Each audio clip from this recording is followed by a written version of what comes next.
اور مضبوط جوان پتہ کون ہوتا ہے؟ جس کی نظریں پوری طرح اس کے کنٹرول میں ہوں۔ یہ علامت جوانی ہے۔ جس آدمی کا پوری طرح، دو لوگ دنیا میں کبھی کوئی کارنامہ سر انجام نہیں دے سکتے، ایک جو حرام کھاتا ہو، ایک جس کی نظر ناپاک ہو۔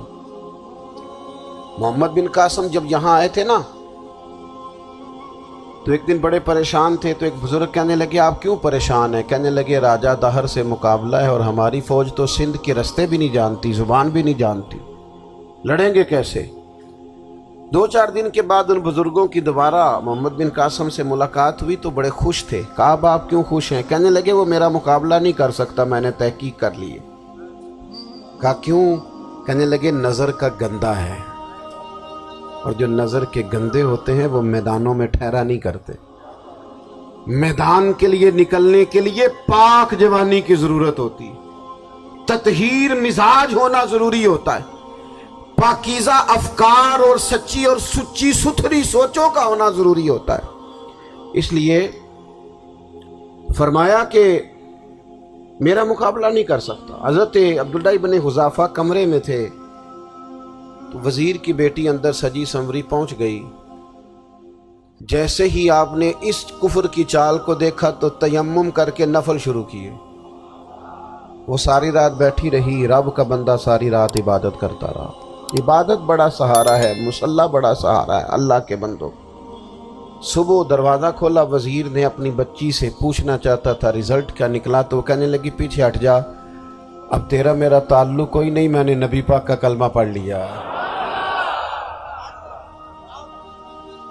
اس نے کہا میں نے بھی زمانہ دیکھا ہے، پر یہ کیا لوگ ہیں، کستوری کے بنے ہوئے، سندل سے دھلے ہوئے، کہ میں ساری رات کمرے میں رہی اور 100 اور 1000 آدمی جس جوان کا مقابلہ نہ کر سکے، اتنا طاقتور جوان کمرے میں رہا اور اس نے نظر اٹھا کے نہ دیکھا۔ او کچا رنگ للاری والا جڑا چڑھدا تے لیندا رہندا ہے، اے عشق تیرے دا رنگ محمد چڑھیا پھر نہیں لیندا۔ میں کہا ایک دفعہ نظر اٹھا کے نہیں دیکھا، کمال ہو گئی۔ اتنے بڑے لوگ، اتنی بڑی سعادت مندی، فیروز بختی، معاملہ فہمی حد ہو گئی۔ اللہ اکبر۔ دوستو بادشاہ جب پوری طرح ہار گیا نا، اس نے کہا مار دو۔ تیل گرم کیا ایک کڑاہی میں، اور جب آپ کو اس میں ڈالنے لگے تو آپ کی آنکھوں میں آنسو آ گئے۔ بادشاہ کا خیال ہوا شاید نرم ہو گئے ہیں، کہنے لگا روئے کیوں؟ فرمانے لگے سوچتا ہوں جان ہی ایک ہے، کتنا مزہ ہے اس کی راہ میں جان دینے کا، کتنی لذت ہے اس کے نام پر مرنے میں، کتنا لطف ہے۔ جے تو چڑھیا اتے دار بھی نہیں، تے جے تو وکیا عشق بازار بھی نہیں، تے ایڈا سستا سودا پیار بھی نہیں، تے ایڈا سستا لبدا یار بھی نہیں۔ کئی جنگل گانے پیندے نی، کئی دوزخ لنگنے پیندے نی، جے وہ اس ملوں بھی مل جاوے، ایدوں سستا ہور بپار بھی نہیں۔ تے کچھ سمجھ نہ آوے لوکاں نوں وہ کادے نال شہید کرے، ڈٹھی یار دے ہاتھ تلوار بھی نہیں، پر او دا خالی جاندہ وار بھی نہیں۔ کہنے لگے ایک جان ہے نا، تو دل کرتا ہے ہزاروں ہوتی تو ایک ایک کر کے محبوب کے نام پہ قربان کرتا، جب میرے پاس ہے ہی ایک، کروں کیا؟ حضرت عبداللہ ابن حذافہ رضی اللہ تعالیٰ عنہ جب روئے اور بادشاہ نے یہ بات سنی تو بادشاہ اٹھ کے کھڑا ہو گیا، سارے وزیروں مشیروں کو کہنے لگا تم نے کہا تھا نا بندہ ضائع کرنے والا نہیں، یہ بھی ضائع کرنے والا نہیں۔ کہنے لگا میرا ماتھا چومو، تم جیسے لوگوں کو قتل نہیں کرنا چاہیے، آزاد کرنا چاہیے۔ عزیز اپنی زندگی سے نا یہ بہت زیادہ ہرس، ہوس، طمع، اور یہ کسی بات کی بھی ہو، ہرس صرف پیسوں کی نہیں ہوتی ہے، شہرت کی بھی ہوتی ہے، یہ بیماری انسان کو اقتدار کی بھی ہوتی ہے، تعریف کی بھی بیماری ہوتی ہے، یہ سارے نقص ہوتے ہیں لوگوں، اور معاذ اللہ بعض جبوں کبوں کے اندر بھی ہوتے ہیں، وہاں بھی پنپتے ہیں۔ اپنی زندگی جب تک اس سادگی میں نہیں لاؤ گے جو رسول پاک نے عطا فرمائی، جب لوگ آسانیوں میں پوری طرح الجھ گئے تو پھر وہ دور ہوئے اور کفر چڑھ گیا۔ دوسری بات، اللہ کے محبوب صلی اللہ تعالی علیہ وسلم کی محبت ہم سے تقاضا کرتی ہے کہ ہم اس مشن کے لیے کام کریں جس مشن کے لیے رسول پاک نے کام فرمایا ہے۔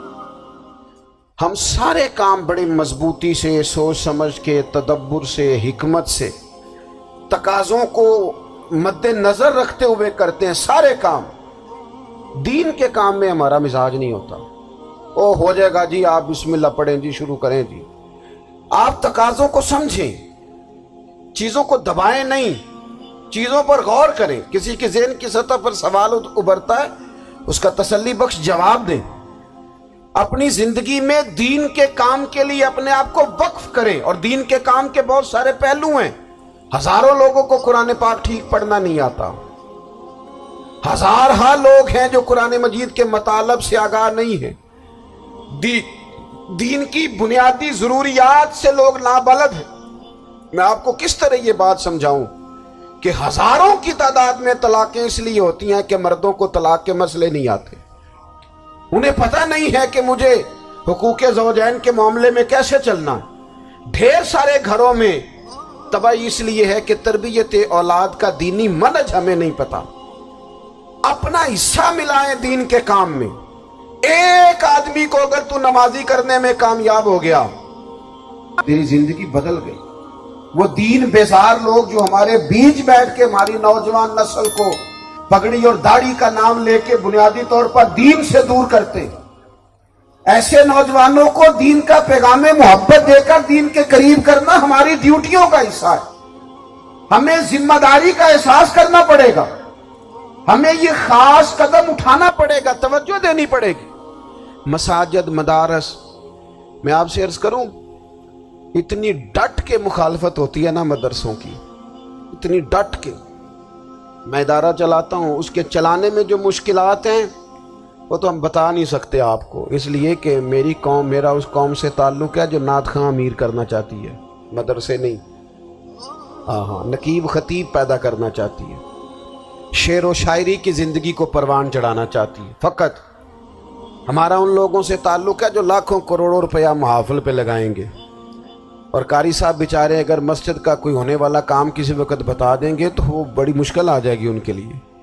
یہ کیسے ہو سکتا ہے، آپ نے یہ ڈیوٹی بتا دی؟ مدارس، اور جتنا اہم رول دین کو پھیلانے میں مدارس اسلامیہ کا ہے، اتنی زبردست، لوگوں کا خیال ہوتا ہے میری طرح کے لوگ شاید کام کرتے ہیں، ڈیوٹی کرتے ہیں۔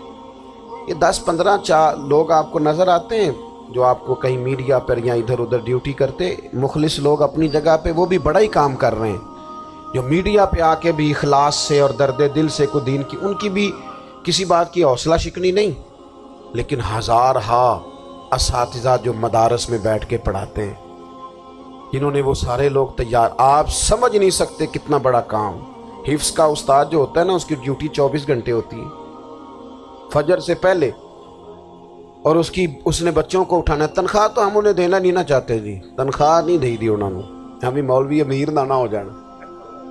مولوی نو تے سوٹ بھی 27ویں والی رات دے ہے تاکہ کدھر سوان کے عید والے دن پا نہ لوے، کیونکہ 27ویں تو بعد تے درزی پھڑتا ہی کوئی نہیں، کیوں حضرت؟ ایسا ہی ہے نا۔